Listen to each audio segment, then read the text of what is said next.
Hey, what's going on, friends? This is Paul Hutchings coming to you live with episode 46 of The Good Parts. And in today's episode, I want to talk just briefly about 7 smart places to put extra money. And these are just some ideas that I was thinking about. I was actually kind of at a little bit of a loss this morning as to what to talk about, which doesn't happen too often. But today I was like, okay, what am I going to talk about? What am I going to talk about? And then I attended a private coaching mastermind. And toward the end of the mastermind, the discussion turned to what to do with money, like where to put it in places that are smart, that will grow and help you invest and have your money working for you, rather than you working for your money all the time. And so it got me thinking about different ideas that I have right now in my brain about good places to put extra money. So I want to share those with you. And if you're tuning in live, let me know. What's up? I got the Freedom Cooker. Good to see you. Thanks for saying hello. So I'm going to get into that. But before I do, real fast, I want to give you a quick update. So yesterday's live, I did a video on how to sell without selling. And I got an email this morning from the person that I made that video for. And I just want to share this real quick. Dear Paul, good morning. I wanted to express my heartfelt gratitude. This is from Mahesh Haramath in India. Heartfelt gratitude for taking the time to answer my questions with your YouTube video, How to Sell Without Selling. I was truly moved by your response, and it gave me goosebumps to see my questions addressed. It was unexpected. It was an unexpected surprise to receive a reply, especially from a business partner like yourself. Your sincerity and honesty are greatly appreciated. I'm thrilled to inform you that I have made the decision to join HBA. I'm excited to commence my journey. And then Mahesh lets me know that he'll be starting on June 5th, which is Monday. So the reason I wanted to share that is because it's proof you can sell without selling. So Mahesh, if you're watching this, welcome. So excited to welcome you into our community. And for everyone else, if you missed that video, you can find it on my YouTube channel or on any of my social media walls, How to Sell Without Selling. And you'll see the exact process I went through that is resulting in a new customer in a way that feels good and comfortable and non-pushy and non-threatening, and also in a way that's leveraged. This was done through a video, which is a leveraged way to do this. So I see a few other people tuning in. Nick Romani, what's up, brother? Thanks for tuning in. Mike Hobbs, yo, what's up, Mike? Good to see you. Mark Polycarp says, hey, Paul. Hey, Mark, good to see you. Kevin Coe says, great update from yesterday. Thanks. Awesome. So glad you like that update. Okay, well, let me go ahead and get into the content. 7 smart places to put extra money. And I will say that these are just my thoughts, and I would love to hear your thoughts because you know things that I don't know, and I don't know everything, but I have been thinking about money for quite a long time. Over a decade now, I've been reading books on money. I've been building business. I've been investing. I've been creating cash flow from investments. And I was able to retire debt-free in my early 40s. So I think I might have some valuable things to say. Hopefully that's the goal. So let's go ahead and get into this. If you've got extra money and you're wondering, like, where would I put it? Where would Paul suggest I put my extra money? Can you guys guess what my number one recommendation would be? I'm going to ask the audience here. What would be my number one recommendation? And if I don't see any comments come through, I'll just let it fly. So I'm going to let it fly. Number one, pay off debt. This is my number one recommendation. Why is that? It's my number one recommendation because if you take extra money and you pay off debt that you have, home mortgage, credit cards, car loans, what you're doing is you are guaranteeing yourself a return on that money.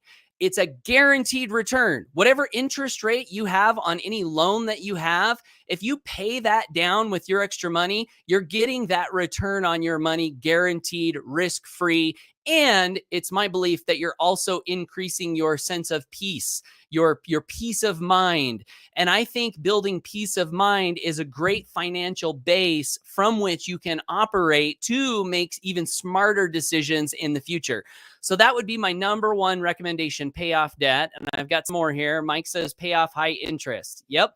And I would qualify that any interest, any loan you have, I would just pay it off. That would be my recommendation. Because again, it's guaranteed. It's guaranteed. And one common thing that I hear and have heard over the years is people say, well, gee, Paul, if your mortgage is only 5%, which right now, if you're getting a loan, it's over 7%, crazy how high the mortgage rate is. But if you're paying 7% on your mortgage, but you can get a 10% return over here, it's much smarter to engage in financial arbitrage where I'm smart. So I'm going to take my money, instead of paying it off at 7%, I'm going to invest it over here and put it at 10%. But here's the thing. Here's my experience. And again, my experience is the be all end all. But what I've noticed is oftentimes when people take that money and they put it over here to be smart with financial arbitrage and get that 10%, many times that 10% doesn't turn out to be 10%.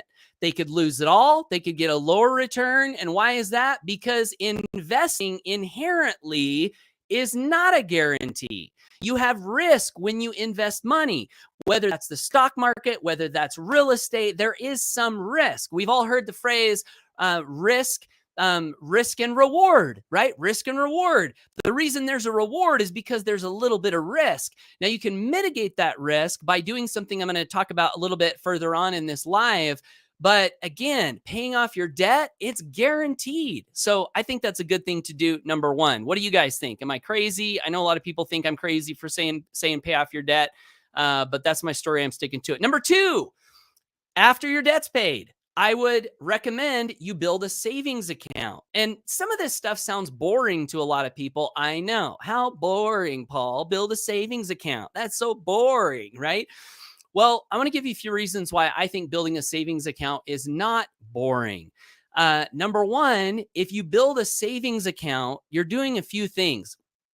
Now, Robert Kiyosaki would say savers are losers. And the reason he says that is because he likes to shock people into thinking, what's he talking about? Savers are losers. He says savers are losers because of inflation. Now, I agree with him on the inflation. However, I'm going to say that savers are winners. And here's why. If you build a savings account, number one, what you're doing is you're exercising financial discipline. You're flexing your muscle of financial discipline, where what you're doing is you're learning how to say no to all of the purchases that are popping up and tempting you like a mistress to like, come buy me, put your money in this toy, put your money in this thing that looks so fun. If you're building a savings account, what you're doing is you're saying, I'm going to say no to that right now. And I'm going to build my savings account because I know that as I exercise financial discipline and I build this savings account, not only am I putting myself in a better place of peace of mind where I have money to draw if something should happen, but also you're building your savings account because it's not just the savings account. Yes, it's a savings account, but it's also what I like to call a freedom fund. This is what I try to teach my kids. It's like, hey, this isn't a boring savings account. We're not just putting money in here to sit and look at it and it's going to be boring and it's going to have its value sucked away by inflation. No, we're saving that so we can be disciplined, exercise that discipline muscle, and so that we can then take that money when the timing is right and put it to work for ourselves when those smart opportunities pop up. And so, yeah, savings account. Number two, I would say definitely do that. Pay off debt, build a savings account. Number three, and I'm going to check the comments real quick. Kevin says, thanks, you're welcome. Mike Hobbs says, I saw some savings accounts now have 4% interest. Yeah, thank you for the reminder. That's actually what I was going to mention before I move on to the next one. So what is a savings account? Okay, so you can put the cash in the bank. Or you can do like Mike Hobbs just mentioned with the 4%. Right now, there's something called a money market account. There's always been a money market account. But right now, the money market accounts are paying a high percent interest. It's like 4 to 5%. So you can put money there and get a much higher return on a pretty safe savings account. You can also... another thing you could do with a savings account is you could buy precious metals, gold and silver. I wouldn't go crazy on this, but I think it's smart to have a little bit. And I think the value in gold and silver is it's a great hedge against inflation.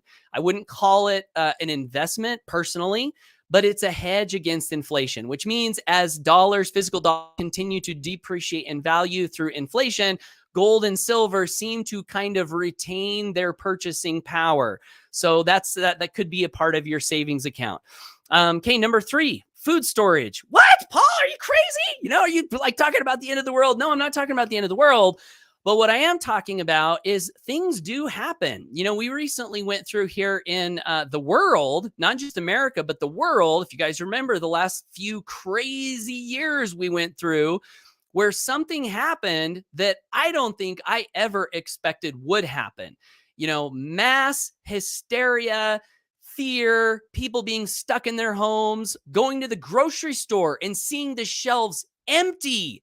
I never thought I would actually see that. I know people talk about it, but to actually live through that, and it helped me to realize the value of, hey, maybe it is a good idea to have some things on hand that I might need if something like that ever happens again. Food storage, you're always going to need food, right? So I think that's not a bad thing to think about. And one way to do that I think is smart is to what is it called? Dehydrate your food. I think that's what it's called. You can get these machines where you can take food, suck out all the moisture, vacuum seal them, and they will store for 100 years. It's a great smart way to store food. So a little bit of that might not be a bad idea. Number 4, useful physical items that can act as a good store of value. What do I mean by that? There are physical items that we can buy, that we can use, that we can have around us in our physical environment that can be a good store of value. And I'll give you just one example. So recently, last couple of weeks, we bought a new garage. Funny enough, it was delivered on a trailer. It's like 14 by 30. It's got a garage door on it. It's an old hickory shed. And a couple of reasons we bought that. One, we needed the storage. We wanted the storage to store some things, declutter our place a little bit. But the second reason is, as I'm looking out in the market and I'm seeing the Fed continue to print money, and I'm hearing smart people talk about inflation and devaluing the dollar. And this has always been a thing, but it seems to be continuing to be more of a thing. I'm remembering that my paper dollars are only worth so much now, and they'll probably continue to be worth less over time. So if I can take some of those paper dollars, and if I can buy some things that are physical that will retain their value that I can use, again, not looking to make a big profit on it, but one thing I've noticed about physical things like a building, like a storage shed, other things, you can fill in the blank here, is that they do tend to retain value. In other words, 10 years from now, 15 years from now, 20 years from now, if I put that garage on the market for sale, there probably will be someone who wants to buy it because it's a useful item and I can get my dollars out of it. So now I get the value of using the thing on my property, and it's going to hold some value over time, which I can then sell it, in the future. So I think that's another potentially smart thing to put your money in. Number 5, invest in a business that you're interested in and have passion for, that you have direct control over. So a long time ago, I read in the book, Rich Dad, Poor Dad. You guys have probably read this book as well. He talks about the path to wealth. And he says that wealthy people, there's this cash flow quadrant. You've got employee, you've got self-employed, you've got business owner, and you've got investor. And if you're in the employee quadrant, you are very stuck to a degree as to how much money you can earn. If you move into self-employed or business owner, you now open up what you can earn. You take your mind and your work ethic, and you have the ability to take your consciousness and have a direct impact on the factors of that business.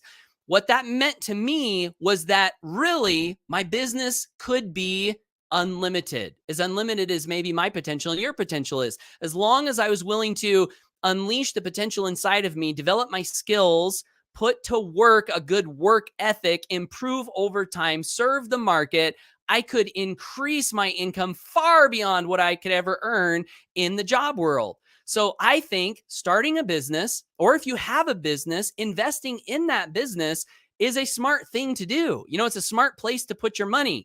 And when I say invest your money in a business that you're passionate about, I'm not saying waste money. I'm not saying spend money unwisely, which is what some people do. Some people have a business and are like, I just want to make this thing grow, so I'm going to throw some money at it.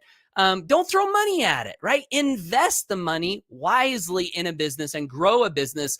I think that's a very, very smart thing to do with extra money that you may have.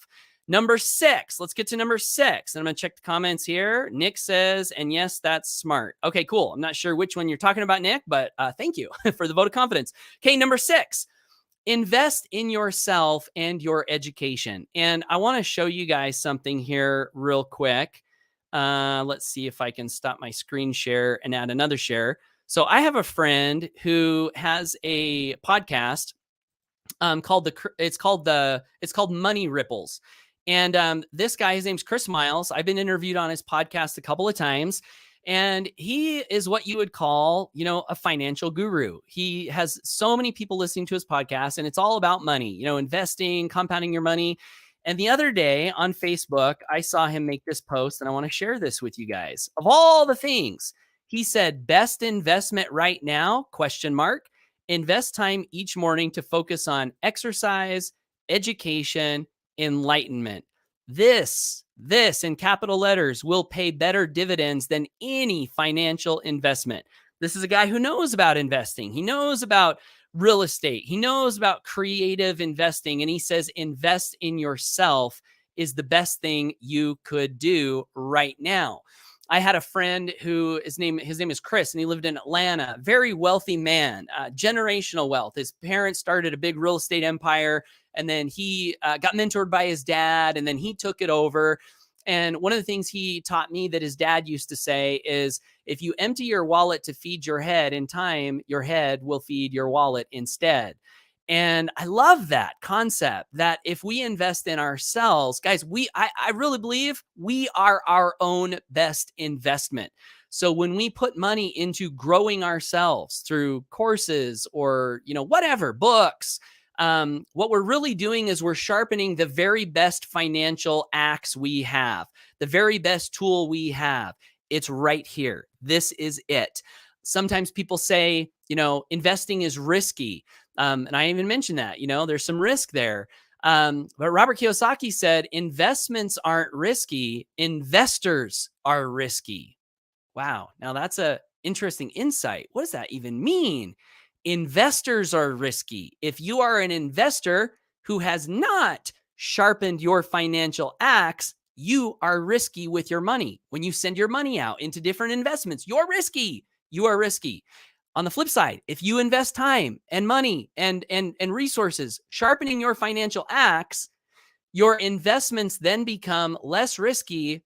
Because was it the investment that became less risky, or was it because your mind became sharper to now identify the good investments, the good safe investments that have a good return? I think that's the case. So invest in yourself and your education. Another great thing you can do with your money right now if you have extra money. And inside this category, I would say learn and study investing.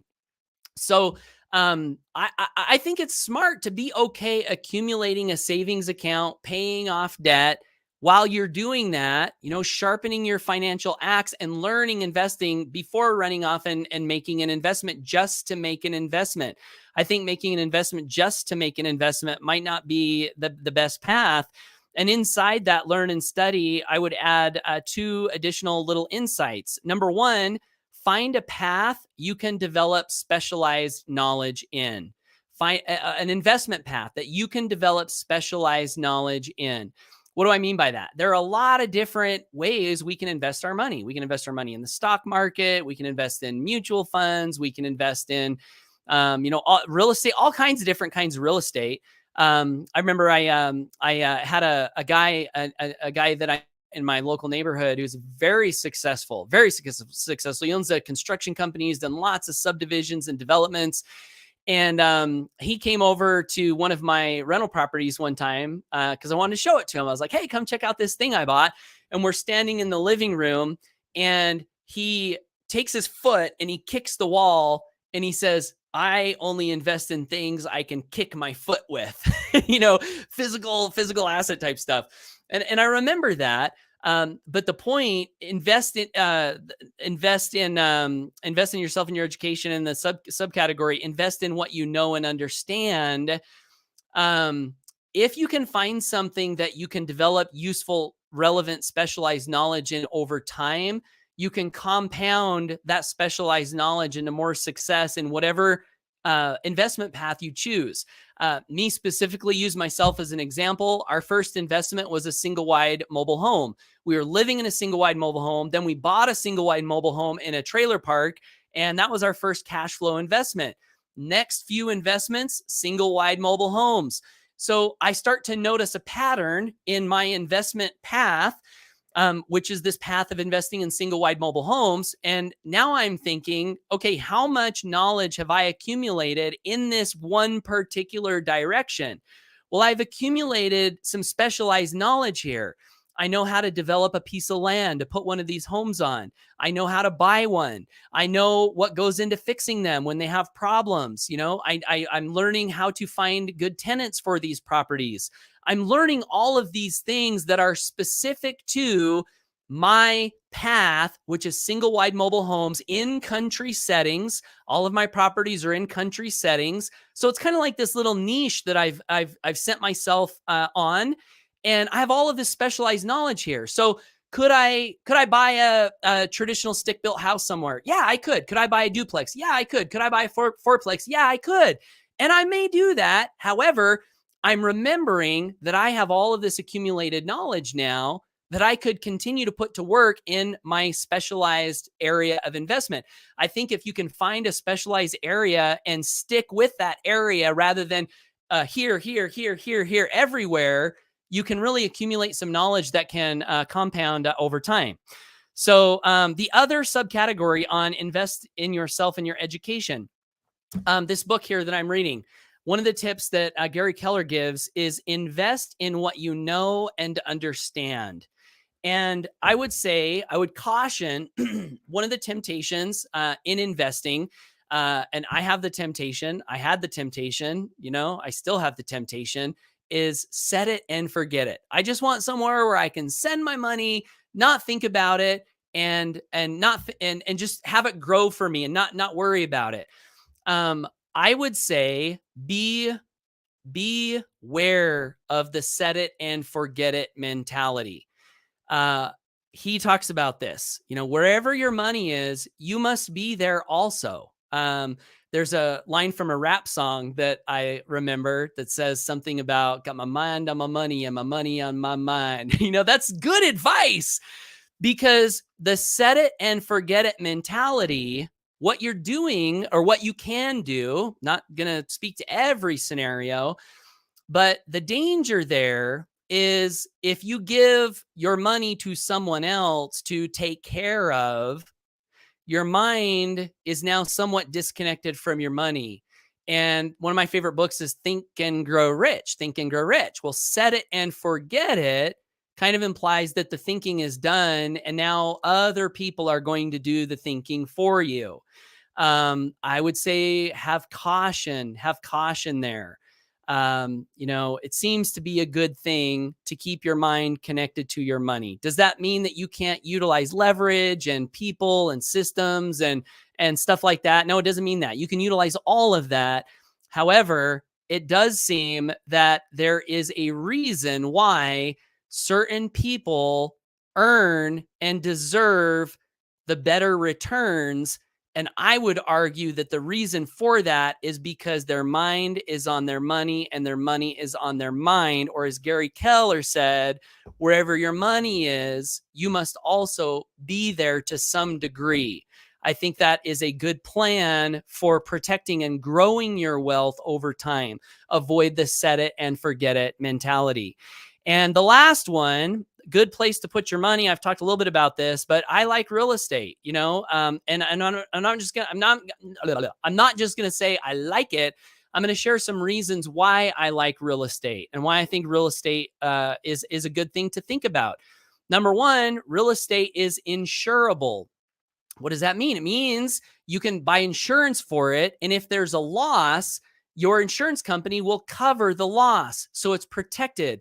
You can't buy insurance for stocks in the stock market. I wonder why that is. I don't know, something to think about, but you can buy insurance for real estate. So it is insurable. Number two, it is appreciatable, which means historically, real estate tends to appreciate in value over time very, very predictably and very, very consistently. So that means if you put 100 grand in real estate today, tomorrow, 2 years from now, and it might be little fluctuations, but I mean, look at the past and you'll notice that that real estate tends to appreciate in value over time. That means that your wealth can appreciate over time if you're storing your wealth in real estate. Third reason that I like real estate, it is depreciatable, which means if I put $100,000 in real estate, not only will the physical asset likely accumulate in value, but the federal government will allow me to depreciate that asset, which means on paper, I can save money on taxes because on paper, they're assuming that the property will deteriorate and require fixes, which it does. But that saves me money on taxes, so it reduces my tax bill while accumulating in wealth. The next reason, it's cash flowable, cash flowable, right? You put money in the stock market. I do have some stocks. I don't get cash flow from those stocks. Now, there are certain types of stocks that do pay dividends. So that could be something to look into. But those are by far in the stock market the exception rather than the rule. But in real estate, you can buy a property and have the property send you monthly money every single month. I love that cash flow, and that makes it so you don't have to just buy a property and hope that it's going to appreciate over time, but you can buy a property and get a return right now, a cash flow return right now that can help you create freedom in your life. I really like that. Let's see, 1, 2, 3, 4, 5. The fifth reason I like real estate, it's leverageable. A lot of ways to leverage in real estate. But one thing that's cool about real estate is if you have equity in a property, it's really easy. Now, I haven't really done this, but I know you can. I could easily take a bunch of my money out of the real estate in the form of a equity line of credit or another loan for something else I wanted to buy. So it's leverageable. And I think that's a great benefit to real estate. And then the last reason I like real estate is because of net worth. Because it's appreciable, it does tend to sort of automatically grow your net worth very predictably over time. So those are my top 7, maybe smart. I hope they're smart things to think about if you're looking for ways to put your extra money to work. And I'll recap those real quick. Number 1, pay off debt. Number 2, build a savings account. Number 3, food storage, or that would also include items that you need or want to use in the event of any kind of a shortage. Number 4, useful physical items that can act as a good store of value. Number 5, invest in a business you're interested in and have passion for that you can have direct control over. 6, invest in yourself and your education. And number 7, invest in real estate. So those are my recommendations, tips for putting extra money to work. I'm going to jump over to the comments here. What do you guys think? Did I miss any? Are there really smart places to put your money that I didn't talk about that you would recommend? Share, let's learn from each other. I do also want to just give an invitation. If you're finding me for the first time, I do these Good Parts episodes every day, Monday through Friday. If you got value from this and want to receive more from me in the future, I would love to encourage you to subscribe to me on social media or visit my website here and pick up a free gift and subscribe to my email list. That'll make sure that you get my future content. And let's jump to the comments. So we've got already Nick. Okay, here's another one from Nick. My dad, bless his soul, has always said, if you work with your hand, fill your belly. But if you work with your head, fill your wallet. I like that. Smart man. I love these tips that you're passing along from your dad, Nick. Very, very cool. Peter Tinsley, boy, am I excited. # Good to see you, Peter. Thanks for tuning in. And that's all the comments we have so far, guys. Quiet. We still have some people here live, but I guess that'll be it. It is Freedom Friday, so we'll call it a day. thanks everyone for tuning in. And I want to just say, I appreciate you, and hope you get out there and make it a great day. Take action. Go for your dreams. You can do great things. Have an awesome weekend. And I hope to see you back next week on one of my future episodes of The Good Parts. Oh, Rob Daniel. Hey, Rob, good to see you. He says, I've always put money into experiences. I'll always have them with me. I like that. I like that. Another line I got from this book, Gary Keller says, money is good for the good that it can do.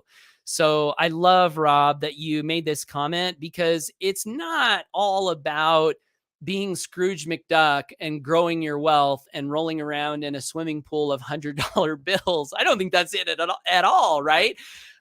So experiences, what kind of experiences? How can you make your money do good things both for yourself and others? That's another reason I like real estate, because when I put my money into a piece of real estate, it's literally providing a home for someone. I like that. I feel like that's a good thing, that someone has a home to live in, a nice home, because my money is working in that way. But then back to the point of Rob, experiences. What are experiences you can have? Go on vacation, buy things for yourself that, you would enjoy, that can add value, take your loved ones to places and do things, have experiences. I think that's such a great tip. So thank you so much for adding that, Rob. So, all right, guys, that's it. Have a good one. Thanks again, and bye.